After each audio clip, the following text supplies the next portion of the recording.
Bonjour et bienvenue sur Expérientiel, le podcast du tourisme positif. On vous emmène dans un voyage vers un tourisme respectueux de la planète et du vivant, en partant à la rencontre d'acteurs engagés. À travers leurs histoires, nous allons découvrir des femmes et des hommes visionnaires, des leviers d'engagement qui sèment maintenant les graines de réflexion et d'action pour un tourisme positif. Je suis François Huette, ambassadeur du tourisme positif avec une expérience internationale, animé par le développement d'un tourisme de sens, proposant des expériences vertueuses en lien avec son territoire. J'accompagne les acteurs du tourisme, mais pas que, dans l'évolution de leur activité vers un tourisme positif. Pour ne rien manquer à notre actualité, suivez-nous sur la page Expérientiel sur Facebook, Instagram et LinkedIn. Je trouve que la jeunesse est une source d'inspiration et de motivation pour avancer. Aujourd'hui, nous rencontrons Audrey Vanhecke. Elle a très peu de liens avec le tourisme, si ce n'est qu'elle est parfois touriste elle-même. En revanche, elle a un avis sur le tourisme durable. À 24 ans, elle a un CV impressionnant. Elle a étudié à Cambridge Business School, elle a écrit un livre, Journal de bord d'une étudiante en woofing, elle anime un podcast à l'aventure de la vie, et maintenant, elle est officier communication dans l'armée de terre. Elle est énergique, pleine d'enthousiasme et de conviction. Alors sans plus attendre, je vous invite à faire une pause dans un lieu confortable et calme pour prendre le temps de découvrir ce qui anime Audrey pour contribuer à un tourisme positif. Bonne écoute.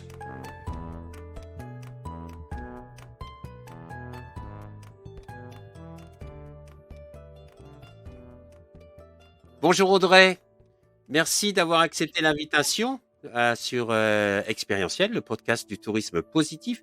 Comment vas-tu aujourd'hui ? Écoute, ça va super bien. Merci infiniment pour cette invitation. Je suis ravie. J'appréhende un petit peu pour tout te dire parce que c'est la première fois que je suis de ce côté-là du micro. Normalement, comme tu le sais, moi je suis, j'interviewe aussi, je fais des podcasts. J'imagine que tu veux que je me présente un petit peu. Effectivement, donc moi c'est Audrey, j'ai 24 ans et je suis en école de commerce. Et en stage de fin d'études dans un cabinet de recrutement. Donc, il y a plein de choses qui arrivent dans ma vie en ce moment.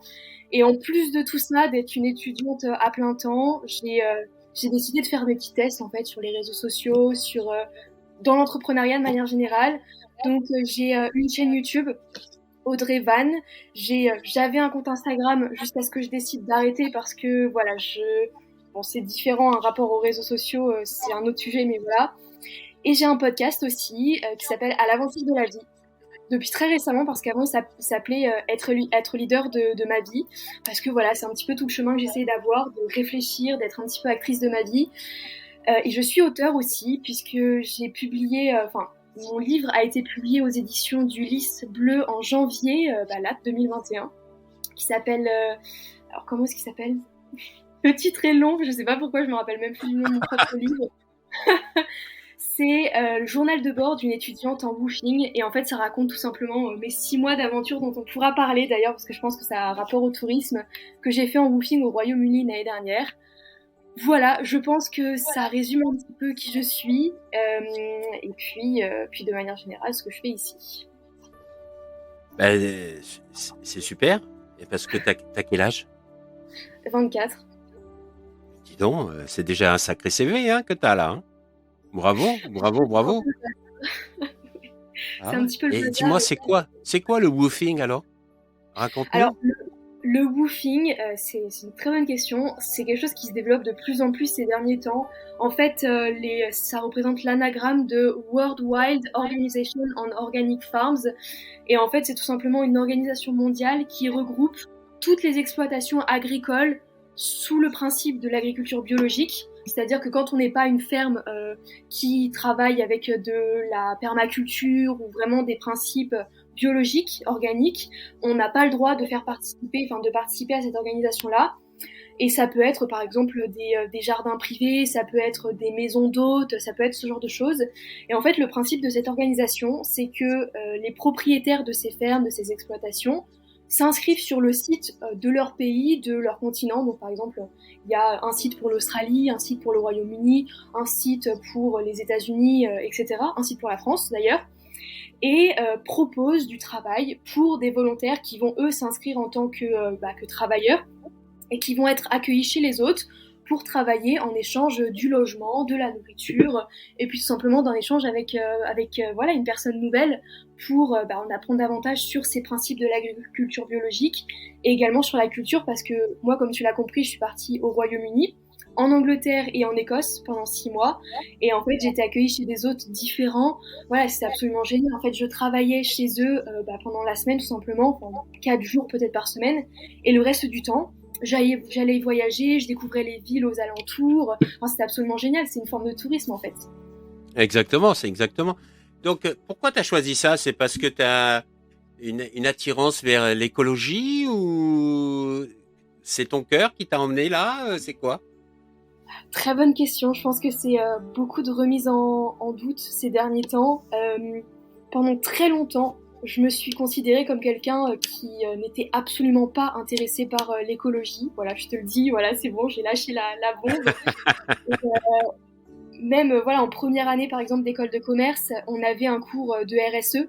Oh, tellement ennuyant. Bon, après, je me suis dit, c'est peut-être le prof, c'est peut-être le sujet à ce moment-là qui m'intéressait pas. Mais en tout cas, je me sentais pas accrochée, alors que normalement, voilà, en tant que vivante sur cette terre, c'est quand même important, quoi.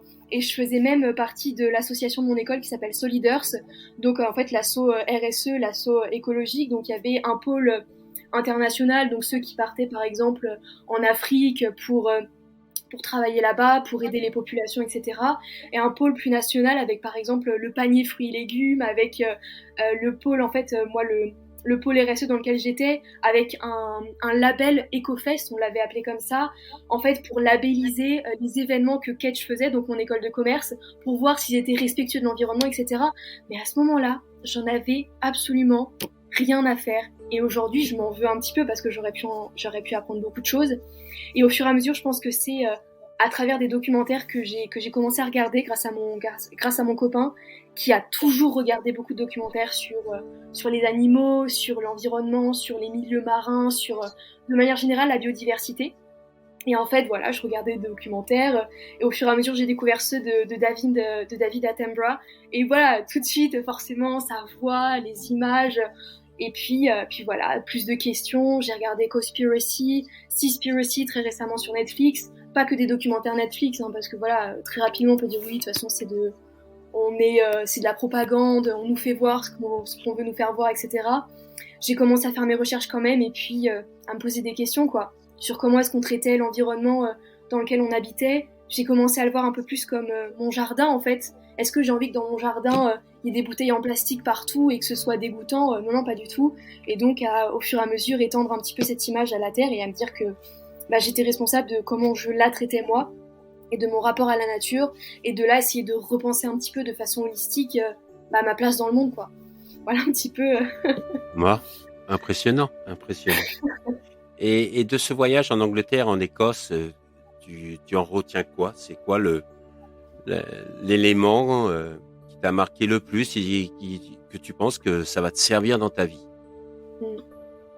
Il y a quelque chose qui t'a touché? Le voyage, en fait, partir loin, partir vers l'inconnu. J'ai toujours été effrayée par cette idée-là, si bien que par exemple, donc moi je viens d'une grande famille, on a pas mal déménagé et en fait à chaque fois c'était la hantise pour moi parce que quand mes parents commençaient à parler de, je sais pas, partir de Rennes pour aller à Nantes et ensuite de Nantes pour aller à Limoges, etc. Pour moi c'était là on va encore devoir changer. Et puis quand tout à coup mon père a commencé à parler de potentiellement accepter un poste en Martinique, à la Réunion, là, c'était la fin du monde pour moi. Et en fait ces premiers 6 mois, c'était la première fois que je partais aussi longtemps, loin de mon environnement connu, loin de ma famille, etc. Et ça a déclenché quelque chose, de me dire que en fait, il n'y avait pas de frontières, il n'y avait pas de... On pouvait partir, juste partir, découvrir des choses nouvelles, avec un sac à dos, partir à l'aventure. J'ai même fait un road trip là-bas, donc simplement dormir dans la voiture, manger des boîtes de conserve, etc.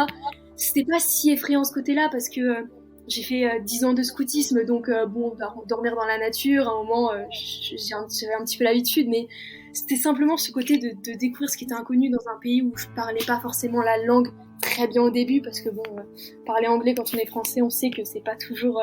voilà, mais ouais, je pense que c'est simplement la découverte de l'étranger et faire face à l'inconnu que je retiens. Imagine, j'ai une baguette magique dans les mains. On n'est plus dans le climat actuel, d'accord? Il n'y a plus de Covid, Ouais. les frontières sont ouvertes. Est-ce qu'il y aurait un endroit dans ce monde où tu rêverais d'aller? Je vais essayer de répondre avec ma réponse de rêveuse d'il y a quelques années et ma réponse un peu plus avec un peu plus de conscience aujourd'hui par rapport au problème. Moi, j'ai toujours rêvé d'aller en Nouvelle-Zélande. Et d'ailleurs, je devais y aller en deuxième partie de mon voyage en woofing, mais le Covid est arrivé. Et j'ai été coincée en Écosse dans les Highlands. Bon, ça va, c'était pas le pire endroit du monde pour être Pas confinée. mal non plus. Mais ça a empêché en fait la deuxième partie du voyage. Je devais partir en Irlande et ensuite en Nouvelle-Zélande. Et ça a été annulé, donc je suis restée en Écosse et ensuite retournée chez mes premiers hôtes à Sheffield, en Angleterre. Et donc voilà, mon rêve en fait de partir en Nouvelle-Zélande, découvrir un petit peu, c'était principalement parce que je sais que beaucoup de scènes de films, notamment du Seigneur des Anneaux et du Hobbit, ont été tournées là-bas. Et voilà, je voulais simplement aller pour ça. Et puis parce que, je sais pas, il y a quelque chose de mythique, il y a les All Blacks aussi, voilà, la culture un petit peu du rugby à la famille, dans la famille, c'est quelque chose. Mais aujourd'hui, j'ai envie de donner une deuxième partie à ma réponse avec ce que je sais sur les avions, sur le voyage de manière générale, sur le côté naturel et en fait sur un retour à l'essentiel en me disant que en France il y a des milliers d'endroits où j'ai jamais été et qui ont l'air, parce que j'ai regardé des photos à droite à gauche magnifiques, notamment je suis quelqu'un qui voyage beaucoup, Bruno Maltor, t'en as dû, je sais pas si Ouais. tu vois ou pas. Et en fait c'est vrai qu'il met des clichés à chaque fois magnifiques de coins de la France qu'on connaît absolument pas ou qu'on connaît mais on n'a jamais forcément pensé à y aller.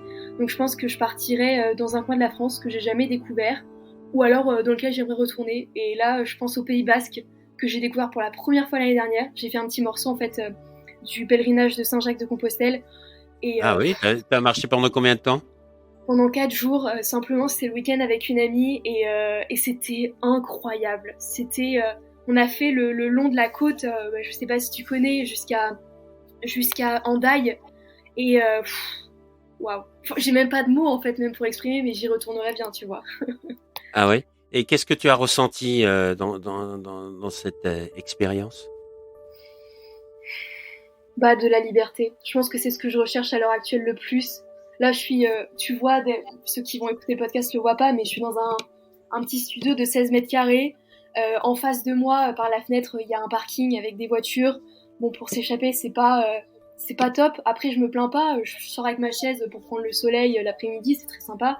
Mais c'est vrai que partir dans des endroits comme ça, que moi j'appelle beaux et dans lesquels j'ai envie d'aller, moi je les définis parce qu'il y a la mer, parce qu'il y a le soleil et parce qu'il y a personne autour. Ça, c'est pour moi, c'est la définition de la liberté et de là où je veux aller en vacances.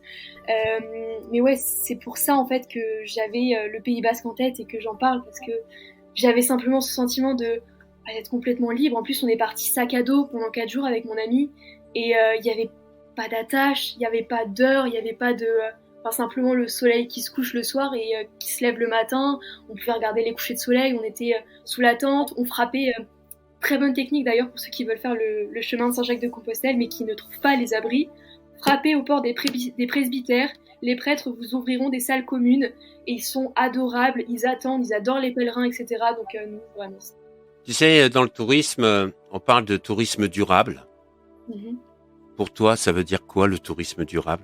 Parce qu'il y a le tourisme durable, il y a le tourisme responsable, il y a le slow tourisme, il y a le tourisme vert, il y a tellement de formes de tourisme, mais qui se regroupent plus ou moins autour d'une durabilité ou au moins d'un sens écologique. Pour toi, ça veut dire quoi tous ces types de tourisme? Est-ce que c'est quelque chose qui te parle? C'est quelque chose que tu comprends? Ou est-ce que tu penses que ce serait peut-être l'opportunité, justement, à travers de ce qu'on vit, peut-être de simplifier la communication par rapport à ce type de tourisme? J'ai jamais vraiment pensé, pour tout dire, parce que c'est depuis très récemment en fait que je regarde ce genre d'informations et que j'ai découvert ce terme de tourisme durable, de tourisme positif, notamment grâce à ton podcast. Je connaissais pas forcément ce terme, tu vois, je savais pas qu'on l'utilisait. Et pour moi, c'est beaucoup de mots. Et malheureusement, j'ai l'impression qu'il y en a de plus en plus aujourd'hui pour essayer de décrire ce qu'on vit, alors que ça devrait être... Enfin, c'est pas que ça devrait, je sais que c'est pas forcément correct d'utiliser le terme devoir, il faut, etc. Mais plutôt, moi, je sens qu'il faut retrouver une certaine simplicité, comme tu dis, et donc n'utiliser qu'un seul mot. J'ai envie de me demander si le tourisme de base, c'est pas censé être quelque chose qui soit en rapport avec l'environnement et simplement la découverte de ce qu'il y a autour de soi. Et aujourd'hui, je trouve ça dommage qu'on soit obligé d'utiliser plein de mots pour essayer de, comme une sorte de remettre, tu vois, une sorte d'étau pour refermer et au fur et à mesure retrouver un seul sens au tourisme qui est, pour moi, visiter simplement un endroit qui nous est inconnu, découvrir l'environnement, découvrir un nouveau pays, une nouvelle ville ou quoi que ce soit. Et aujourd'hui, voilà, moi je trouve ça dommage qu'aujourd'hui le tourisme on soit obligé de le combattre presque parce que ça devient aujourd'hui, j'arrive dans un endroit, je le respecte pas, comme tu me disais la dernière fois, je retrouve des canettes, des comment ça s'appelle, voilà, des verres en plastique de bière. Quand j'étais au Royaume-Uni, je marchais sur les plages et je ramassais à ce moment-là, tu vois, les verres, les trucs de plastique, les paquets de bonbons que les gens laissaient. Et en fait, aujourd'hui, c'est ça le tourisme. Et on essaye de le combattre aujourd'hui parce qu'on veut retrouver un rapport plus naturel à l'environnement. Et moi, la dernière fois, tu sais, je t'ai posé la question, mais je me suis demandé si garder le terme même de tourisme, c'était pas tout simplement garder cette appropriation qu'on s'est fait de la nature comme un endroit, voilà, comme notre jardin, c'est un endroit qui est devenu notre propriété privée. Donc, c'est-à-dire que c'est à moi, donc j'en fais ce que je veux. Après, bien sûr, j'en fais ce que je veux, c'est-à-dire que je peux en prendre soin, comme l'inverse. Mais fondamentalement, pour moi, c'est une appropriation. Donc, pour moi, le tourisme durable, si je devais l'utiliser et moi le vivre à ma façon, ce serait tout simplement retrouver, voilà, aller dans un endroit avec un regard émerveillé, simplement vivre, observer, être là et non pas combattre en fait combattre ce qui est devant nous et vouloir le changer. Est-ce que tu trouves que en ce moment, pas seulement dans le tourisme, mais en général, on combat les choses au lieu de les fédérer par rapport à des idéologies diverses? Il y a une idée qui me vient, c'est par exemple un endroit qui plaît beaucoup. Mettons un grand lac magnifique avec des étendues de forêt autour. Les gens commencent à y arriver, etc. Et là, tout à coup, un entrepreneur sent « Ah là, il y a du business ». Les gens viennent, ils seraient potentiellement prêts à, je sais pas, payer 2-3 glaces par-ci quand ils sont là le week-end, potentiellement laisser leurs enfants dans des aires de jeu s'il y a besoin pour que eux aillent tranquillou se baigner ou quoi que ce soit. C'est un cliché, mais c'est l'image qui me vient là. Et on va commencer à couper des arbres pour créer un espace d'accrobranche. On va commencer à ratisser d'un côté pour créer une grande aire de jeu où on va pouvoir installer un café. Et au fur et à mesure, on voit que ça arrive. Les touristes, et là on utilise le mot parce que c'est le mot qui vient naturellement à l'esprit, vont arriver et plus on va voir que ça va marcher, plus peut-être la personne qui a les valeurs en fait aujourd'hui de la croissance économique et qui veut le profit avant tout, va s'en servir et va installer ici les hôtels et un lac qui était à l'époque une belle étendue naturelle duquel, je sais pas, un ermine pouvait profiter tranquille sans qu'il ait des bruits de pelleteuse ou quoi que ce soit autour, est devenu un centre de commerce parce que voilà, il y a du business autour de ça, parce que les gens recherchent avant tout la beauté et qu'aujourd'hui on peut faire payer ça. Tu peux me rappeler le premier titre de ton podcast? C'était quoi? Le leader de sa vie, c'est ça? Être leader de sa vie? Ouais, c'est ça. Et à travers les interviews que tu as fait justement, être leader de sa vie, qu'est-ce qui t'a marqué par rapport aux personnes que tu as pu rencontrer? Je sais qu'il y en a une que tu as interviewée qui est une amie que nous avons tous les deux en commun, Vinka. Et elle, pour elle, la liberté est quelque chose d'extrêmement important. De toutes ces personnes que tu as pu interviewer, qu'est-ce qui t'a inspiré? Les personnes à chaque fois, rien que pour te dire, et d'ailleurs c'est l'effet que j'ai eu quand j'ai fini notre conversation de la semaine dernière, c'est simplement une grande bouffée de joie de me dire waouh, la conversation que j'ai eue, elle me rend joyeuse, elle me remplit vraiment d'espoir, d'envie de continuer, etc. Ce qui m'inspire à chaque fois, c'est cette recherche de liberté des personnes que j'ai et de réflexion. De vouloir en apprendre, de vouloir penser, de vouloir réfléchir, mais en union avec quelque chose de plus grand en fait. C'est compliqué à dire parce que parfois, je vais te le dire directement, et puis aux personnes qui écoutent, je m'en mêle parfois dans les mots et dans les idées. Je pense que c'est un petit peu le côté académique que je dois avoir, d'être trop dans le mental, et ça on me l'a dit plusieurs fois. Vinka me l'a dit, Olivier Stuhl aussi, qui est un professeur de Kedge aussi, que j'ai eu en Master 1 et que j'ai eu dans mon podcast, me l'a dit aussi. Et d'ailleurs, je pense que c'est un des podcasts qui m'a le plus marqué parce que il respirait aussi ce qu'il disait, et puis il a vraiment il ressort vraiment cet équilibre entre le corps et l'esprit, entre ok, je réfléchis parce que l'homme est élevé de son état d'animal par la pensée, parce que voilà, c'est la seule chose qu'on a, et c'est l'âme.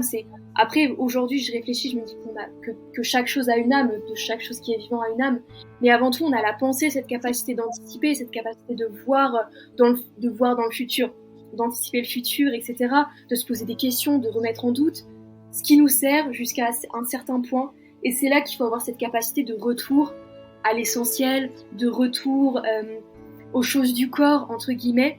Mais avant tout, je pense que à chaque fois, ce que ça m'a appris, c'est que il faut pas combattre cette idée de pensée. Et ça, c'est malheureusement une chose que j'entends beaucoup ces derniers temps. Après, on va dire, oh là là, Audrey, elle a 24 ans, tranquille, il faut qu'elle redescende un petit peu ou quoi que ce soit, mais parce que je me pose tellement de questions que parfois c'est très difficile, donc j'essaie de les formuler. Aujourd'hui, j'ai l'impression qu'on essaye de dire, avec la pensée un peu développement personnel, retour à soi, culture du zen, etc., qu'il faut arrêter de penser. Quasiment, en fait. Il y a vraiment cette idée que on arrête, il faut sortir du mental, etc. Moi, je suis pas d'accord. Je pense que le mental, c'est ce qui fait aussi qu'on est humain, c'est la capacité de penser, et c'est quelque chose d'incroyable. Les philosophes, ils en ont fait à chaque fois des œuvres d'art quasiment, et enfin, c'est un pouvoir, vraiment. D'ailleurs, on le dit, hein, la connaissance, c'est un pouvoir, etc. Mais sans oublier, bien sûr, et c'est pour ça qu'on dit équilibre, et que moi, c'est mon maître mot, l'équilibre. Il y a le corps, il y a la puissance qui s'en dégage, et le corps, c'est le cerveau, parce que le cerveau fait partie du corps, et tout tout le reste, quoi. Je fais les signes, bien sûr, les personnes ne vont pas le voir, mais voilà, de la tête aux pieds. Et en fait, non, mais on est en France, on est habitué. En France, on est habitué à parler avec les mains, avec le corps, etc. Donc, il n'y a aucun problème. Ils vont imaginer. J'espère. Mais voilà, en fait, et c'est ces deux combinés qui font l'être. Et en fait, à chaque fois, c'est ce message que j'en ressors. Ces personnes qui sont complètes. Et j'ai la chance de parler avec des personnes qui sont capables de jouer avec cette complétude entre le corps et l'esprit, et que je trouve magnifique, et moi qui m'inspire à essayer de faire la même chose, quoi. Et quand je suis trop dans le mental, je pense à Olivier Stuhl, et quand je suis trop prise dans un avenir qui serait tracé grâce à la société, ce qu'elle voudrait ou quoi que ce soit, je pense à Vinka, et puis un jour quand je serai trop un petit peu dans le stress, je penserai à toi qui parlais de ton chien qui chassait le chevreuil, etc. Donc voilà, c'est à chaque fois j'en ressors un message important. Dis-moi, 24 ans, dans 20 ans, dans la 44, tu l'imagines comment le monde dans 20 ans? Très bonne question. Dans 20 ans... Tu y penses des fois ou... Ah oui, bien sûr, oui, bien sûr. Si c'est important pour toi? Oui, très important. Bah oui, parce qu'en fait, ce que j'imagine maintenant, c'est ce qui va me permettre de faire mes choix par rapport à ce que je fais dans le présent. Si j'essaye pas de temps en temps d'envisager l'avenir, je peux pas faire en pleine conscience les choix que je fais maintenant. C'est ce que je me dis. Par exemple, là, j'ai juste à côté de moi un paquet d'M&M's. C'est pas super pour l'écologie, ni de l'environnement, ni de mon propre corps. Mais en fait, l'exemple, c'est que si je le mange intégralement, là maintenant, ça aura pas des bons effets pour mon corps. Donc il faut que j'anticipe par rapport à ce qui va se passer dans le futur pour prendre ma décision dans le présent de manger ou pas l'intégralité de 500 grammes de M&M's. Et en fait, aussi petit que l'exemple semble, c'est la même chose au niveau de 1, 2 ans, 5 ans, 10 ans, 20 ans. Donc moi, ce que j'essaye d'imaginer au niveau positif, c'est plus sous la forme j'espère qu'on aura fait une prise de conscience qui va devoir être radicale, je pense. Je t'avoue que je regarde beaucoup de vidéos sur la collapsologie et j'y crois, un minimum.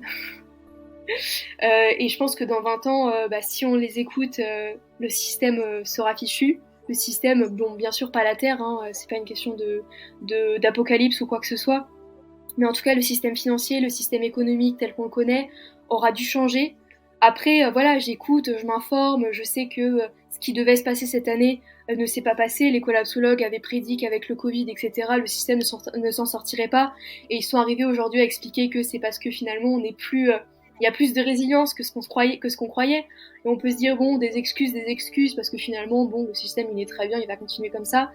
En un sens, j'espère que non, parce que j'ai pas vraiment envie de me retrouver sur Mars, et je suis pas forcément des personnes qui se disent que si on bousille cette planète, finalement, on pourra en trouver une autre. Mais voilà, j'aime à imaginer que dans 20 ans, je pourrais peut-être vivre dans mon petit éco-village. J'aurais appris la permaculture et je la pratiquerai tous les jours, mais tout en continuant à lire, à étudier et pourquoi pas à partager en fait tout ce que Donc je dans fais. 20 ans, c'est une cohérence, beaucoup plus une vie en cohérence avec la planète, avec le vivant, avec la nature. Tu la vois comme ça, toi? Ouais. Oui. Là, Et je meurs à petit feu de déprime entourée de béton. Hein. c'est marrant, justement, ma question que je voulais te poser, c'est, je trouve vachement enthousiaste. Je veux dire, tu as une énergie qui est contagieuse et qui est très positive.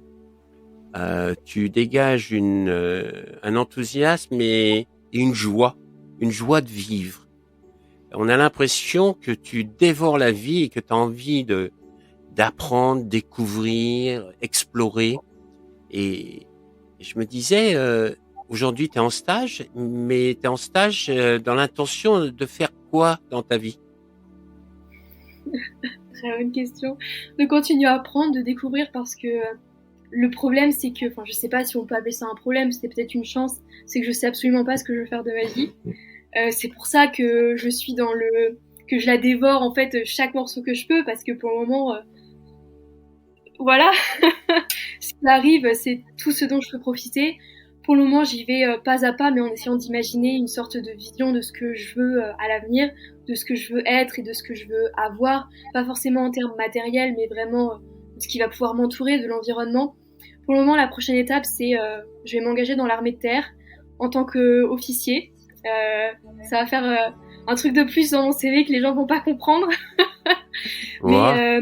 Mais ouais, en fait, c'est un partenariat donc avec l'école qui propose en fait soit en année de césure, soit en M2, et ça consiste en un volontariat d'1 an dans l'armée de terre. Voilà, donc moi je vais être officier communication pour un régiment pour 1 an, et à la suite de quoi je verrai.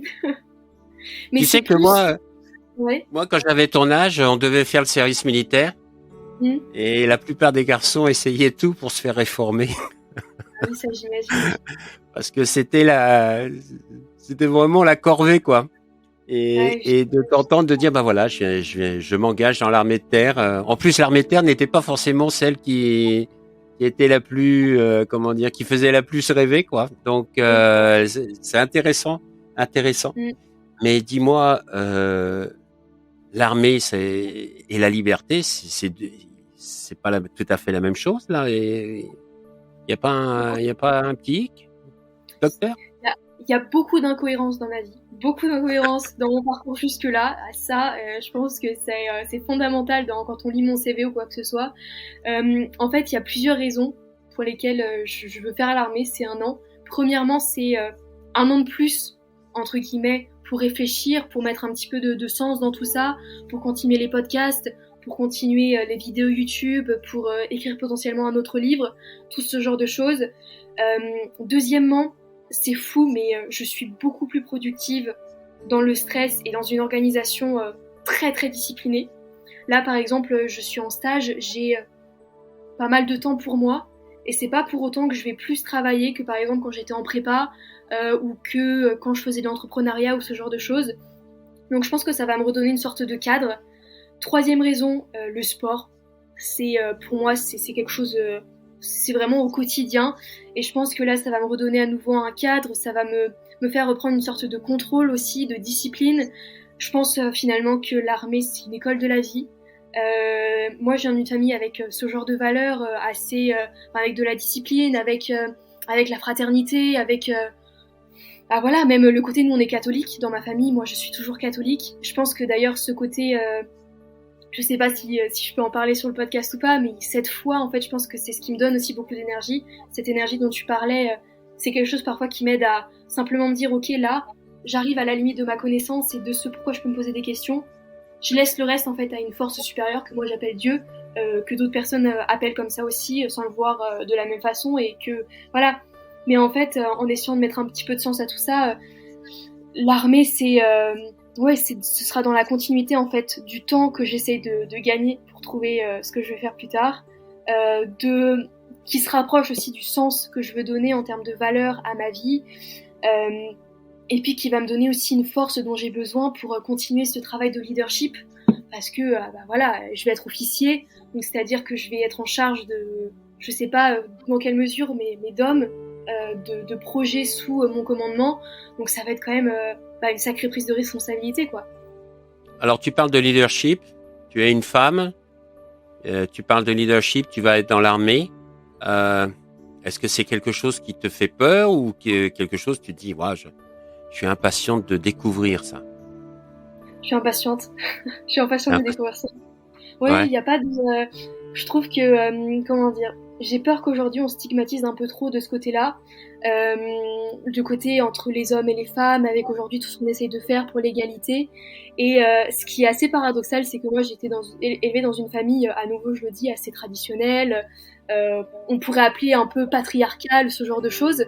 Et en fait, bizarrement, bah, aujourd'hui, je m'en sors aussi forte en fait que mes frères. On est 3 garçons, 3 filles. Et il n'y a jamais eu de discrimination. En fait, mon père et ma mère m'ont toujours traité comme ils auraient pu traiter mes frères. Et en fait, comment dire, en nous soutenant tous autant par rapport à nos qualités, par rapport à nos forces, nos défauts ou quoi que ce soit.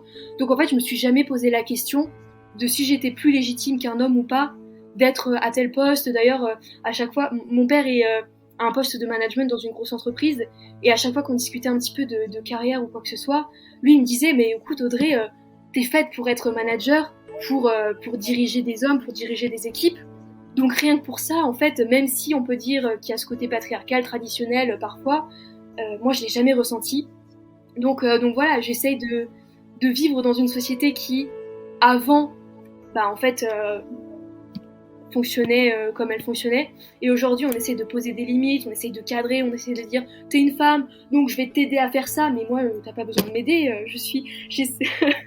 sans vouloir pousser ou quoi que ce soit. Donc c'est juste pour expliquer un petit peu que non, fondamentalement, c'est quelque chose qui, tout comme un homme aurait cette opportunité, moi qui me donne juste envie d'y aller, et puis sans faire attention à... Très bien, très bien. On va terminer l'émission et j'aimerais qu'on termine l'émission de la manière suivante. C'est nouveau, tu inaugures cette idée qui a été suggérée par des auditeurs, par une auditrice d'ailleurs. Et je voulais terminer ça en disant, est-ce que tu peux nous dire le nom de ton podcast, où c'est qu'on peut le retrouver, aussi bien ta chaîne YouTube, etc. Voilà, les informations sur ton activité personnelle. Ok. Alors, le podcast s'appelle À l'aventure de la vie, et donc il est hébergé sur une plateforme qui s'appelle Encore, et en fait qui permet de le diffuser sur les plateformes traditionnelles d'écoute, Spotify, Apple Podcast. Il est disponible directement sur Google Podcast, et puis sur d'autres plateformes, mais je t'avoue que je n'y ai jamais fait attention particulièrement. Il est disponible en tout sur 8 plateformes, mais de toute façon, avec le lien Encore, ça donne directement la possibilité d'accéder à la plateforme du choix, la plateforme du choix de l'auditeur. Après, je suis sur YouTube, et le nom de la chaîne c'est Audrey Van, donc Audrey mon prénom, plus loin VANH avec un petit apostrophe, une petite apostrophe. Donc je fais une vidéo par semaine à peu près sur des sujets divers et variés, philosophie, bien-être, etc. Et puis mon livre, donc Journal de bord d'une étudiante en woofing, qui est disponible sur Amazon, à la Fnac. Quoique Amazon, voilà, ne commandez pas trop sur Amazon. J'ai lu très récemment le livre en Amazonie et depuis, je n'achète plus rien sur Amazon. Mais voilà, sur la Fnac, c'est très bien. Et sur Cultura, voilà. Très bien. Écoute Audrey, je te remercie beaucoup d'avoir pris ce temps de partager ton enthousiasme avec nous. Ça fait beaucoup de bien. Les gens ne le voient pas, mais je suis sûr qu'ils l'ont entendu, c'est ton sourire. Tu as un sourire incroyable qui respire vraiment la joie de vivre. Merci. Et je te remercie pour ce beau cadeau. Merci. Voilà. Merci François. Bonne continuation. À toi aussi. On reste en contact et à très bientôt. À très bientôt.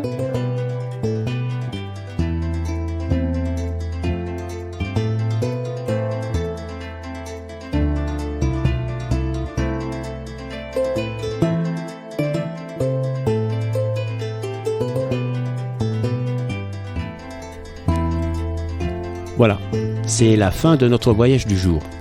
J'espère que vous avez vraiment passé un agréable moment en notre compagnie et que nous avons pu semer des graines d'inspiration et d'action.